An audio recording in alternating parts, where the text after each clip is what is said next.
Question है, दिया question क्या है? In the figure shown all the surface are smooth and block A and wedge block A and wedge B have masses 10 kg and 20 kg respectively। जो ये block है इसका मास 10 kg है, जो वेज है 20 kg का है। Find the normal reaction between the block A and B, spring force and normal reaction of ground on block B। ए और बी के बीच क्या नॉर्मल रिएक्शन है वो हमको फाइंड करना है, स्प्रिंग फोर्स क्या है वो फाइंड करना है, ब्लॉक बी और ग्राउंड के बीच क्या है नॉर्मल रिएक्शन वो हमें फाइंड करना है।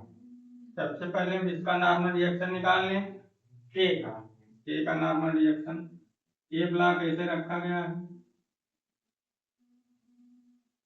ए ब्लॉक है एम ए जी डाउनवर्ड लगेगा, ये 30 डिग्री है तो ये भी 30 डिग्री यहाँ हो जाएगा, ऐसे इंक्लाइन एंगल पर रहेगा, ये 30 डिग्री रहेगा, 37 डिग्री तो ये भी 37 डिग्री, 37 डिग्री हो जाएगा। तो M A D cos 37 degree. इधर क्या लगेगा भाई, ये नॉर्मल रिएक्शन के लगेगा, मतलब या नहीं जो ये पर नॉर्मल रिएक्शन लगेगा, मतलब ए और बी के बीच ब्लॉक के बीच जो नॉर्मल रिएक्शन लगेगा या नहीं लगेगा, ये कितना हो जाएगा, ये हमारा ब्लॉक ए है तो N A is equal to M A G cos 37 degree. M की वैल्यू एम आई की वैल्यू कितनी है 10, जी की वैल्यू 10 भी दिया है यहाँ, cos 37 की वैल्यू कितनी हो जाएगी, cos 37 की वैल्यू 4/i हो जाएगी। कैंसिल कर लिया जाए तो यहाँ से वो हो जाएगा, आ जाएगा 80 न्यूटन। 80 न्यूटन आ गया इसके लिए ब्लॉक ए और बी के बीच नॉर्मल रिएक्शन। अब हमें स्प्रिंग फोर्स बताना है और ये ब्लॉक बी और ग्राउंड के बीच क्या नॉर्मल रिएक्शन आएगा वो हमें फाइंड करना है। अब इसको देखा जाए, यहाँ ये कॉन्टेक्ट सरफेस है, ये कॉन्टेक्ट सरफेस है, कॉन्टेक्ट सरफेस से परपेंडिकुलर नॉर्मल रिएक्शन रहेगा, ये जैसे ये ऐसे लगेगा, ऐसे लगेगा, जितना ये उस पर लगाएगा वो ये भी बी पर ऐसे लगाएगा, अपोजिट और इक्वल, दोनों इक्वल और अपोजिट रहेंगे। जी देखिए ऐसे लगेगा, जी ये देखिए एंगल 37 डिग्री हो जाएगा, ये 37 से 53 है 37। अब इसके दो कंपोनेंट हो जाएंगे, ये हमारा ये है एन ए, तो एन ए के इस डायरेक्शन में ये एंगल कितना हो जाएगा, ये 37 तो ये 53 डिग्री, तो एन ए cos 53 डिग्री देखा जाए यहाँ, एन ए cos 53 डिग्री। यही तो स्प्रिंग को कंप्रेस करेगा, तो जितना ये ब्लॉक स्प्रिंग को कंप्रेस करेगा स्प्रिंग को उस पर उतना ही फोर्स अपोजिट डायरेक्शन लगाएगा, मतलब कि एक्स के बराबर हो जाएगा, नहीं स्प्रिंग फोर्स के बराबर हो जाएगा।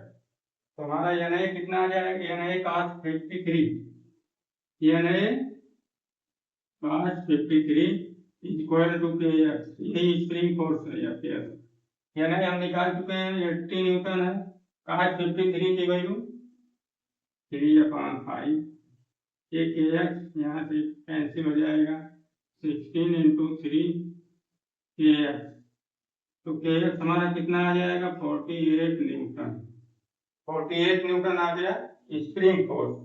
और ए और बी के बीच नॉर्मल रिएक्शन कितना आ जाएगा 80 न्यूटन। हमको इसका नॉर्मल रिएक्शन ग्राउंड के बीच और इसके बीच बताना है, इस ब्लॉक के बीच जो बी है इसके बीच बताना है।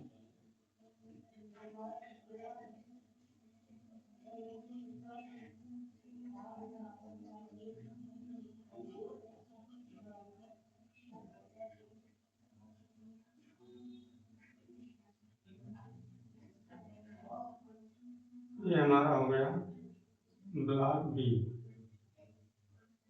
मतलब बेस, ये 37 डिग्री, यहाँ से ऐसे स्प्रिंग लगी हुई है ऐसे, ठीक। अब देखिए इस पर एक तो ऐसे फोर्स लगा है ना, एन ए cos 53, ये स्प्रिंग को क्या करेगा कंप्रेस करेगा, तो स्प्रिंग ऐसे फोर्स लगाएगी, A X is equal to spring force लगाएगा। तो ये कितने के बराबर हो जाएगा भाई, K X equal to N A cos 53।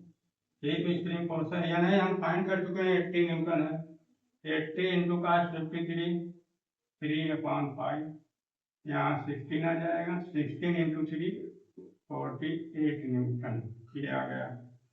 अब यहीं पर एक चीज और है, देखिए जैसे एन ए ऐसे लग रहा है, एन ए का एक कंपोनेंट इधर आ रहा है, एन ए का एक कंपोनेंट इसके लॉन्ग आएगा, ये हमारा एन ए ऐसे लग रहा है,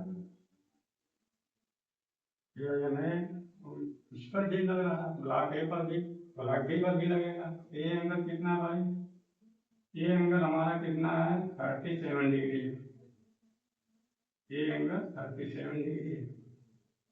और इसके ब्लॉक बी है, इस पर देखिए एम डी जी डाउनवर्ड लगेगा, एम डी जी डाउनवर्ड लगेगा, और इस पर नॉर्मल रिएक्शन इसका है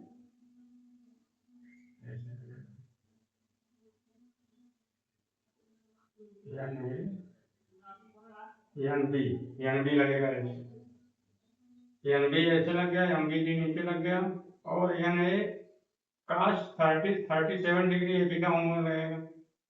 एन ए ये देखिए जैसे हमारा नॉर्मल रिएक्शन है, ये इसको प्रेस करेगा ना, ऐसे प्रेस कर रहा है, लेकिन जो ए वाला कंपोनेंट आएगा उसको लेंगे, क्योंकि अब की बार कॉन्टेक्ट सरफेस ए हो गया तो नॉर्मल रिएक्शन इसके परपेंडिकुलर रहेगा, तो ए वाला कंपोनेंट यानी ए का एक कंपोनेंट लेंगे जो इसके अलांग आएगा, इसके अलांग, ठीक।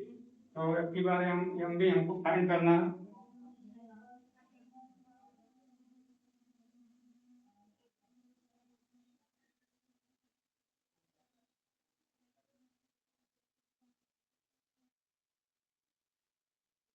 हमारा आ चुका है कितना, के एक्स आ गया 48 न्यूटन, और एन ए आ गया है 80 न्यूटन।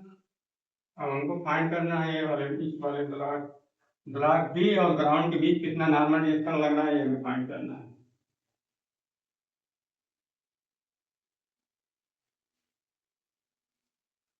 ये देखा जाए ब्लॉक हमारा है, ये ब्लॉक बी है, ये एंगल 37 डिग्री है। अब देखिए ऐसे तो यह नहीं लगेगा, यानी इस कॉन्टेक्ट सरफेस से परपेंडिकुलर ये ऐसे लगेगा, इस पर ऐसे। और ये एंगल हमारा कितना है, ये हमारा 37 डिग्री निकाल चुके हैं। तो हमको निकालना है इस वाले ब्लॉक के और ग्राउंड के बीच नॉर्मल रिएक्शन फाइंड करना है।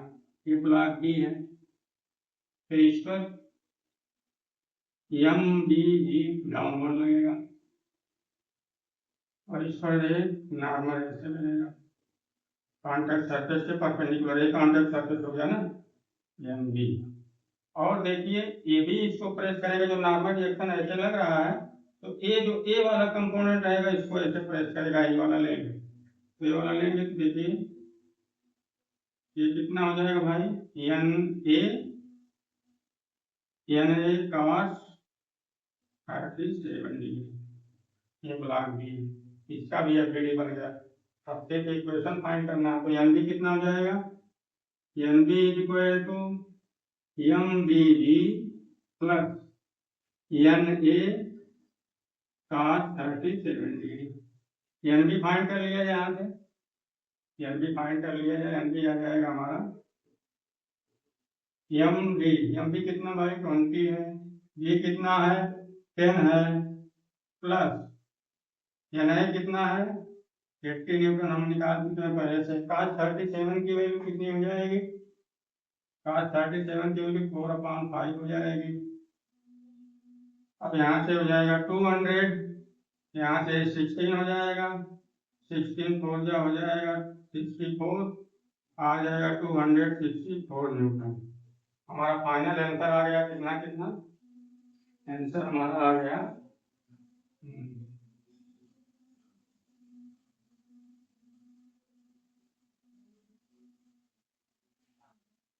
आंसर हमारा आ गया N A equal to 80 newton, के जो स्प्रिंग फोर्स है 48 न्यूटन, मतलब ये स्प्रिंग फोर्स। एन बी हमारा कितना आ चुका है 264 न्यूटन। ये फाइनल आंसर है।